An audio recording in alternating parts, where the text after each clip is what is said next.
텔레폰 내 정부 24 애플리케이션 간이 소득 금액 증명로 거래ဝင်ငွေ ထောက်ခံစာပေါ့နော်အဲ့ဒါလေးထုတ်ကြည့်ရအောင်အရင်ဆုံးဒါလေးကို install လုပ်လိုက်မယ် install လုပ်ပြီးရင်တော့ဒါလေးကိုဖွင့်လိုက်မယ် login ကိုနှိပ်လိုက်ရင်ဒီမှာ 간편 인증ဆိုတာတွေ့လားဒီမှာ Z ပုံစံလေးနဲ့ button ပုံစံလေးနဲ့အဲ့ဒါကိုနှိပ်လိုက်ရင် bus ကိုနှိပ်လိုက်တယ်ပြီးရင်ဒီမှာနာမည်ကိုထည့်မယ်ပြီးတော့မွေးနေ့ကိုရှစ်လုံးလုံးရိုက်ထည့်မယ်ပြီးရင်ဖုန်းလိုင်းကိုရွေးမယ်အဲ့မှာကိုကချွေတိုင်းဖုန်းဆိုရင်လည်းချွေတိုင်းဖုန်းကိုရွေးပေးပေါ့နော်ပြီးတော့ဖုန်းနံပါတ်ကိုထည့်မယ်ပြီးတော့ agree ကိုနှိပ်ပေးလိုက်ပါ agree ကိုနှိပ်လိုက်တော့အခုလိုစာသားလေးပေါ်လာတယ်ထပ်ပြီးတော့ 전체 동의ဆိုတာကိုထပ်နှိပ်เนาะအဲ့ဒါကိုထပ်နှိပ်ပြီးတော့ဆောင်းမြောင်းဟာကီကိုနှိပ်လိုက်မယ်ဆိုရင် password တောင်းတယ် pass ရဲ့ password ကိုနှိပ်လိုက်ပြီဆိုရင်အခုလို login ဖြစ်သွားလိမ့်မယ်အဲ့ဒါဆိုရင်အပြာလေးကိုပဲဆက်နှိပ်လိုက်ဒါဆိုရင်လုံးဝဝင်ပြီးသွားပြီပေါ့နော်ဒါ login ဝင်လို့ရသွားပြီဆိုရင်ဒီမှန်ဘလူးလေးမှာ so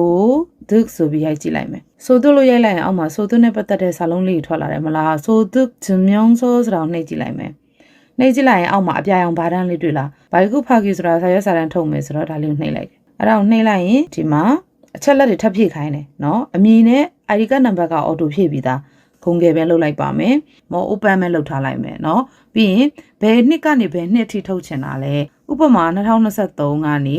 2024အထိနှစ်နှစ်စာထုတ်ချင်တယ်ပေါ့เนาะဒါဆိုရင်2023ဝင်ငွေတွေနဲ့2024ဝင်ငွေတွေထွက်လာမှာပေါ့ပြီးတော့ရုံးသူဆိုတာကဘယ်နေရာမှာသုံးချင်တာလဲဆိုတော့검색ဆိုတဲ့ရှာချင်းကိုနှိပ်ပေးရတယ်အများဖြစ်ကြွားကတော့광공서ဆိုရရုံးဌာနကိုပေးဖို့လို့ဆိုပြီးတော့ပဲဒီတိုင်းပဲအပေါ်ဆုံးမှာရှိတဲ့တစ်ခုကိုပဲအကြမ်းမြင်လေးယူလိုက်တယ်အရေးမကြီးပါဘူးเนาะဒါကိုကPDF ထုတ်မယ်ဆိုရင်တော့ဒီ3ခုတည်းအပေါ်တစ်ခုကိုနှိပ်ပေးရမယ်เนาะအပေါ်ဆုံးကလုတ်ကိုနှိပ်ပြီးတော့ရှင်းချုံဟာကီကိုနှိပ်လိုက်တယ်ဆိုရင်သူသွားလို့ပြီးသွားပြီဆိုရင်ဒီအောက်မှာတေးသေးလေးအပြာရောင်တွေ့လားချောရီဝါလီလိုဆိုတာကစာရွက်စာတမ်းထွက်လာပြီပေါ့အခုလို PDF လေးထွက်လာတာပေါ့เนาะအဲ့ဒီ PDF လေးထွက်လာပြီဆိုရင်အဲ့ဒီ PDF ကိုအပေါ်ဘယ်တော့မှချော်ချမ်းဆိုတာကိုနှိပ်လိုက်ပါဒါဆိုရင်ပြီးပါပြီ